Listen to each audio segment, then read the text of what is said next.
Hi guys, thank you so much for joining. My name is Maddie, and today I'm going to be talking about, as you can see from the title, how I brought my dog and my cat from Texas to South Korea. So this is going to be kind of a long video, so buckle in because I have a lot to talk about. I went through a very long process for both of my animals, and they both went on very different journeys. So there's a lot of information that I'm going to be covering in today's video, but I'll try to keep it as direct and simple as possible for you guys.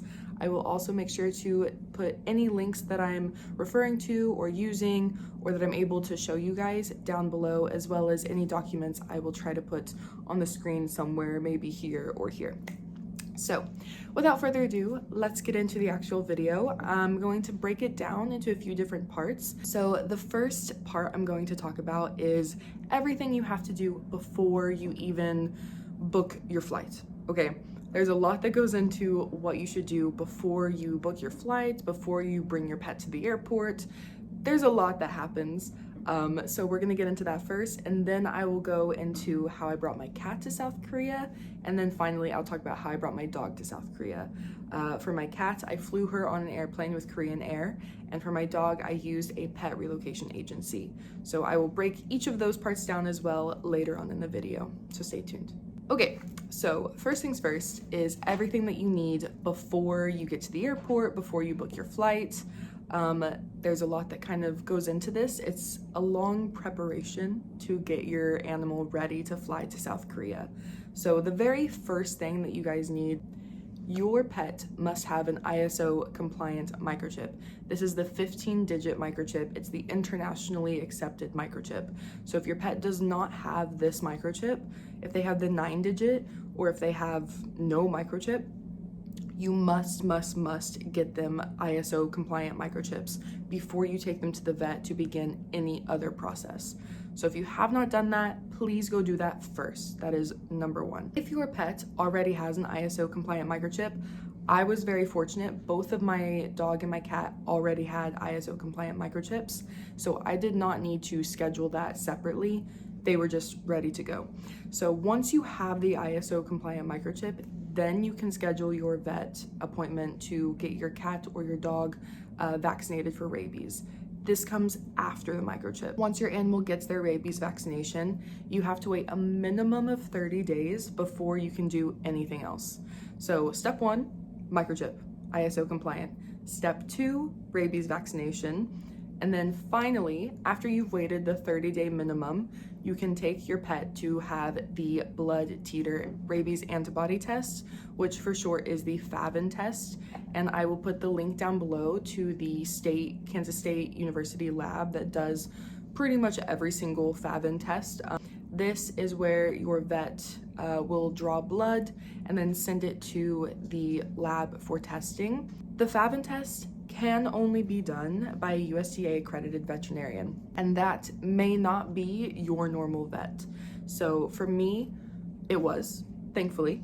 So again, I kind of got a little bit lucky with how some of the process worked out for me, but I know other people who have had very different experiences because they had to find a new vet, they had to get a different microchip.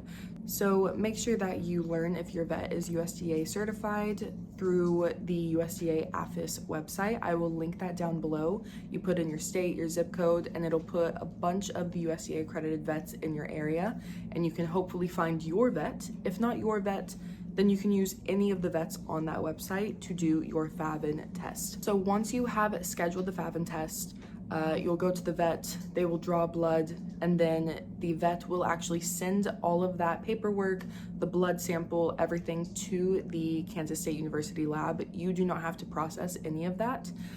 You do have to pay the fees, and of course you do have to pay your vet for the actual blood draw and test procedures.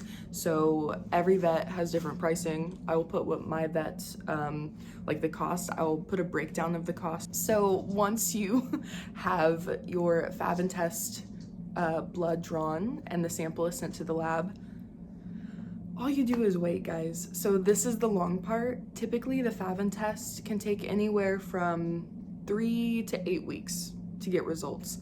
So make sure that you have enough time before your flight to get the results back, because if this result is not a good result, you have to do the process again.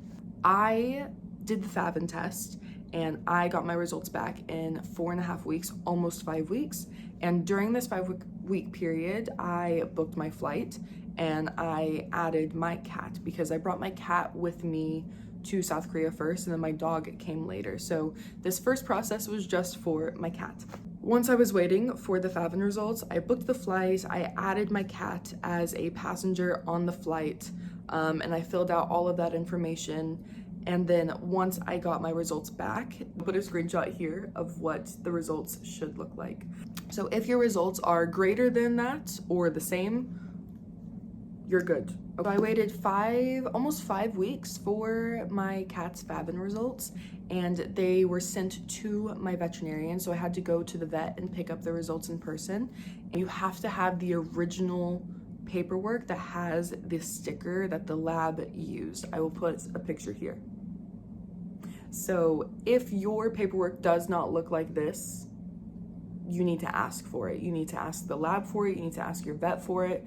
Email, call, bug them until they give you this paperwork, because this is what the airline needs in order for your pet to travel. Okay, once you get your FAVN results from the vet, then you can basically breathe. Okay, that was the hard part. However, there is one more step. And this part, honestly, for me, was the most nerve-wracking. I wasn't worried about my cat not passing the rabies test. She's never had rabies. She's good. She's an indoor cat. I keep her updated on shots and stuff, so I was never worried about that. The next part is what worried me, which is the health check. Okay, so let's kind of do a breakdown. What do we have so far? ISO compliant microchip, then the rabies vaccination, wait 30 days, then the FAVN test, wait 3 to 8 weeks for results. And once you have these results, then you can go back to your vet, USDA accredited vet, the same one you did your FAVN test at, hopefully, and you're going to have the vet do a health check on your pet. The biggest thing about this health check is that it has to be within 10 days of your departure. So whenever your plane is, which you should have bought your plane ticket while waiting for your FAVN results, and hopefully they come back good. This is Ember, say hello. We're talking about you. Once your results are back, you have your plane ticket, your health check needs to be done 10 days or less before your flight. So for me personally, I did my health check on the 10th day, like the furthest out day I possibly could, because not only do you have to have this health check done within 10 days of your flight, you also have to mail it and send it to get USDA certified at the office. So your vet cannot certify this document. It has to be done through the AFIS office. Now there's 2 options here that you can do. One, your vet can upload it themselves, and it's a much faster, much quicker process, or you can mail it yourself to the USDA office. For my cat, for Ember, I mailed it myself because it was cheaper than what my vet was offering to do it for them. So for me, I took the health check that was signed by my USDA accredited vet. I went to the FedEx office the same day, right after my vet appointment, and essentially bought a expedited overnight shipping express mail, put her rabies vaccination, her FAVN test, and the health check. I put all 3 documents into my FedEx envelope, shipped it to the specific office that was in Austin for me. I'm from Texas. To Austin with overnight express. It got there the next day. They signed it that day. They shipped it back, and I got it the following day. So it took 48 hours for me to get the results back, but it was very quick. I got it. I will say that I have heard there can be a wait of a couple of days if they're super busy and like backed up. So I would say try as quickly as you can, if you are mailing it yourself, to mail same day with express overnight return to there and back home. I did get my full USDA certified everything back within 48 hours, and this was a week before my flight. So I still had a good 6-7 days before my flight, and all of my paperwork was done. The only thing I had to do was bring my cat to the airport, have them check the paperwork, have them look at her, and then let me on the plane. It's the same process for my dog. So she had to have the ISO compliant microchip, she had to have a rabies vaccination, she had to wait 30 days to have the FAVN test. We sent the results, we picked them up at the vet. For my dog though, we did do the VHCS, which is the veterinarian like online submission form. We did do that for her because at the time I was living in Korea, so it was just easier for me to pay a little bit more to have the vet do it than for me to try to figure out my mom and my dad like going to FedEx and doing all of that. I was like, no, I'll just make it easier for you guys. So for my cat, I mailed. For my dog, I did the VEHCS platform, where the vet just submitted it online. And I believe the next day I got the certification for Maizie, my dog. Everything else was the same though. So the entire process up until the USDA health certificate certification was exactly the same for both animals. And then I mailed Embers and I used the veterinary online portal for Maizie, my dog. And then once I got those back, it was just straight chillin'. That was it. That's all you need before your flight. Kind of a lot, but also it's a very long process. So it seems like a lot at once, but over time, it's just one thing here, one thing here, one thing here. So it's not super overwhelming in the moment. Hearing it probably all at one time is a little overwhelming. I know I was overwhelmed, but I promise it's not that bad. Okay, so the next thing I'm going to get into is the Korean Air process. It's going to be specifically for my cat, Ember. She flew on Korean Air with me when I flew from Dallas to Incheon, so I will be talking about that now. So for Korean Air, they have specific guidelines, as each airline does, and Korean Air's guidelines I feel like are pretty lenient in terms of international pet travel. For a cat in the cabin, or for any animal in the cabin, the carrier and the pet must be 7 kilograms or less, which is about 13 pounds. My cat alone was 6.1 kilograms, okay? I was very worried that she was going to be too big to fly. However, the soft crate that I used on my flight, we were able to get in at just 7 kilograms, so it worked out beautifully. But I was kind of worried about her being a little bit too big. She is part Maine Coon, so she's not as small as normal cats, but she's not as large as a Maine Coon. So I wasn't really sure, but it all worked out. So the soft crate that I used for my cat, I bought at Amazon, and I will link down below the exact soft crate that I used to fly my cat. It was about $45 on Amazon, I believe. So that link will be down below in the description. The dimensions for Korean Air online, but it essentially comes down to a soft crate. You have a bit more wiggle room versus a hard shell crate. So for the hard shell, they're very strict because it must fit under the seat. A soft shell crate, you have a bit more give on the height and the width, so you can kind of squish it down. It can be 25 centimeters tall, but it has to be 19 centimeters when compressed. So her soft crate was 25 centimeters tall, 19 when compressed. And because of that, we had absolutely no problems with her weight or the soft shell crate that we used for her flight. Dimensions, Korean Air's policies will be linked below. So if you have any questions about that, you can reach out to Korean Air, I'm sure, with any questions that you have regarding crates, pets, all of that stuff, but their pet policy will be linked down below. When I got to the airport with my cat, I did normal check-in. Okay, so I got into the check-in line, I checked my bags, and then I had my carry-on and my cat. So your animal does count as a personal item. Okay, so make sure when you are checking into your airline, when you book your tickets, that you look at their pet policy regarding personal items. So I had my carry-on and my cat, okay? And so when I got to the check-in counter, I, of course, checked in my bags like normal, and then I said, I have a cat. And they said, do you have the paperwork? And I said, yes, ma'am, I do. So I handed them a folder with the health check that was USDA certified, the FAVN test, her rabies vaccination, and I also just had a list of all of her most recent vaccines as well, just in case.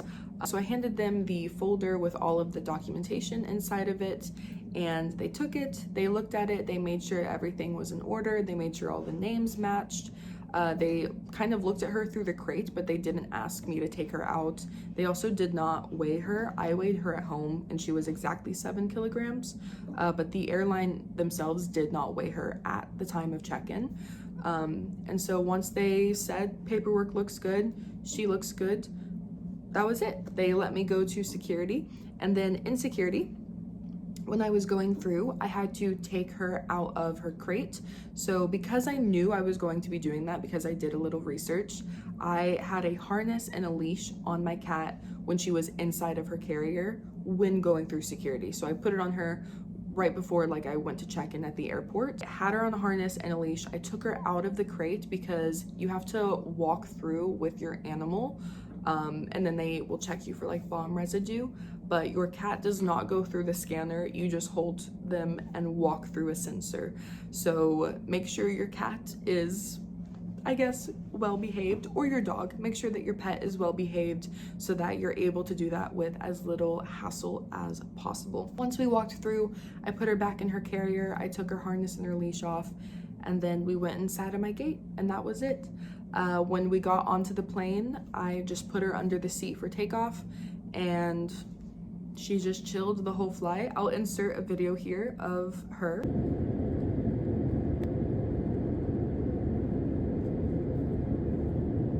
So that was her on the plane. She basically just slept the whole way, and we played through her mesh wiring. And I'm not gonna lie, I got very, very lucky. There was nobody sitting next to me in my row, so it was me and 2 empty seats.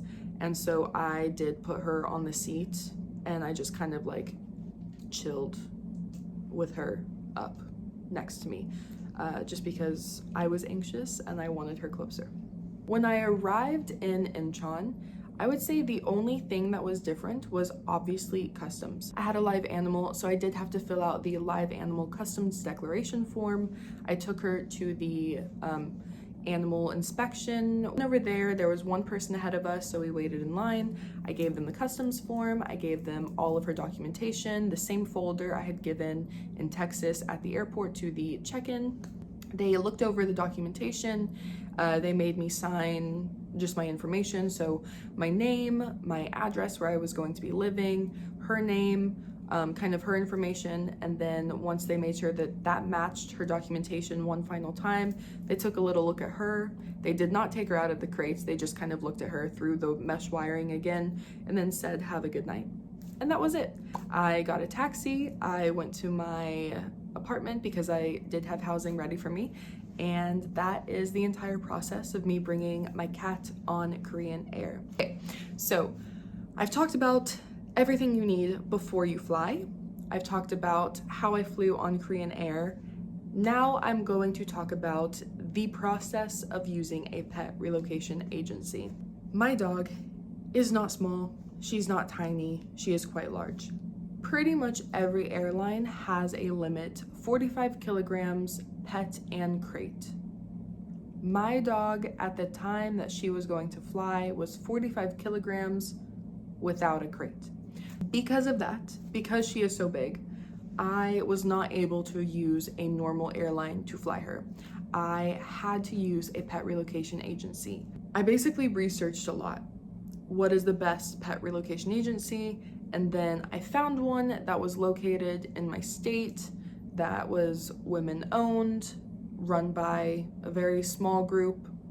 And I don't know, I liked them. I reached out to them. I got an estimate. They were the cheapest estimate as well as the most like forthcoming with information. So the pet relocation agency I ended up using was the Pet Porters. So I will link their website down below where you can ask for an estimate and you can reach out to them about any questions that you have. Honestly, they were so forthcoming, so honest, very, very responsive, quick response as well. So yeah, I had a really great experience with them. I'll kind of tell you everything with how that worked. The Pet Porters, I reached out to them, I got an estimate, and my mom and I went back and forth about what was the best fit, because they had options where you could remove some stuff and then add on some stuff as well. So you had the option of providing your own crate, or they could purchase a crate. They provided the option of you doing your own paperwork for your pet, or they covered the paperwork process. So because I was in South Korea at the time, for me, it was just easier if they did everything. Okay, so I did go the most expensive route that you can possibly go with this company because I just wanted it to be as easy and seamless as possible for my parents who were having to do the physical, you know, paperwork, vet visits, take her to the airport, all of that stuff. I was very much behind the scenes for this one, just kind of like pulling the puppet strings about, please go here, please do this. So yeah, I just wanted it to be as easy of a process as possible for my parents. And so because of that, I did choose for the pet relocation agency to provide a crate, as well as to do most of the documentation process. That way my parents just didn't have to worry about it. All my parents had to do was take my dog to the vet. So they took her for her rabies vaccination, they took her for her FAVN test, and they took her for her health inspection. When we got the FAVN test results, I sent those to the pet relocation agency. My parents had the original, I had a scanned copy, which is what I sent to them, and they were able to do the rest of the process for the USDA health certificate. They did the VHCS process as well. So yeah, they covered a lot of the behind the scenes where I was just kind of telling my parents to take Maisie to the vet. So once all of that was done, essentially it was just waiting for the flight confirmation. She was flying as manifest cargo on the Lufthansa airline. Essentially her behind the scenes for flight booking was a little different. I did not book her flight. The Pet Porters booked her flight for her. They got the confirmation code. They submitted all of her documentation to the airline. So all I did was make sure she went to the vet, and I emailed the scanned copy of her FAVN results and her rabies test. Once I had scanned copies of those and I sent them, they took care of the rest. Once her flight confirmation was booked, once all of her documentation was done, the Pet Porters met my mom at the airport and they brought a crate. So my mom essentially handed over my dog to the Pet Porter people, and they took her to the customs check-in. They took her to get situated in her crate. So I got photos at check-in for departure. She also had a layover in France, so she flew from Houston to France, from France to Incheon. And so from Houston, I got pictures. In France, I got pictures during her layover and an update that she was doing okay and that she had been fed and walked. And then I also got an update when she had arrived in South Korea. I also had a tracking reference number, so I was watching her flight as it was happening. I was at work going, oh my gosh, I'm so anxious. What if something happens?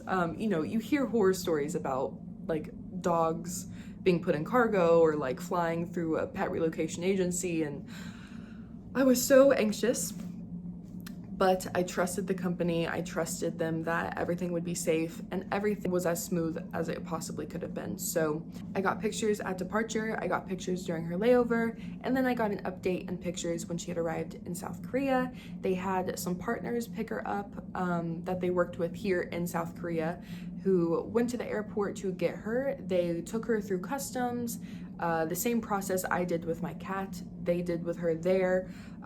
They filled out the documentation, the paperwork, they showed her paperwork, everything was good to go, and then they drove her from the airport to my apartment, and I will insert a clip here of me meeting Maisie for the first time in 8 months, because it was 8 months until I was able to bring her.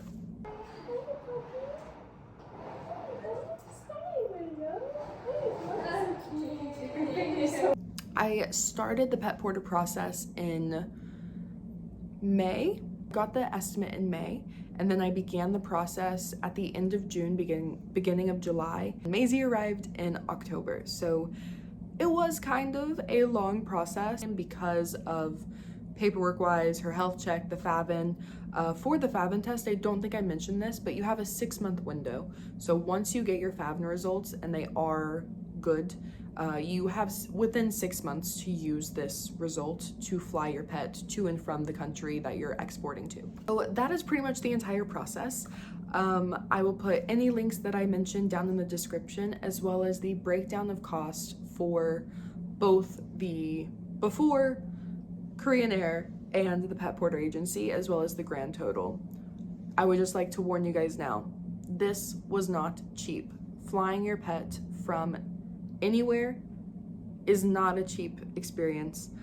It is definitely cheaper to fly your pet on the airplane with you. Ember, I believe, was just around $1,000 total to bring her from Texas to South Korea. Maizie was around, I want to say, $7,000. So total is around $8,000. I believe the combined total is going to be anywhere between $8,000 and $9,000. Ember being the cheaper one, Maizie being the more expensive one. I know that Maisie's actual pet porter flight was $6,363. And then on top of that, the FAVN test is about $400. The health check is about, it depends on your vet, but about $120. Then you have to pay $100 for the USDA certification. The rabies vaccination is about $50. So that's just kind of Maisie's process. For Ember, again, the $400 for FAVN, $120 for health check, $100 for process. And then I also had to pay a little bit extra with her because she did not like having her blood drawn. That's Nova. She did not like having her blood drawn, so they did have to use general anesthesia to put her under. So I had to pay an extra $200 for that. And then her flight was about $300 that I paid at the airport. So total for Ember is around $1,000. Total for Maizie is about $7,000 to $8,000. Just be prepared. This is not a cheap process, but honestly, it is so worth it. I could not imagine not having my pets here. I have lived in South Korea without them, and believe me, having them with me makes everything 10 times better. I swear.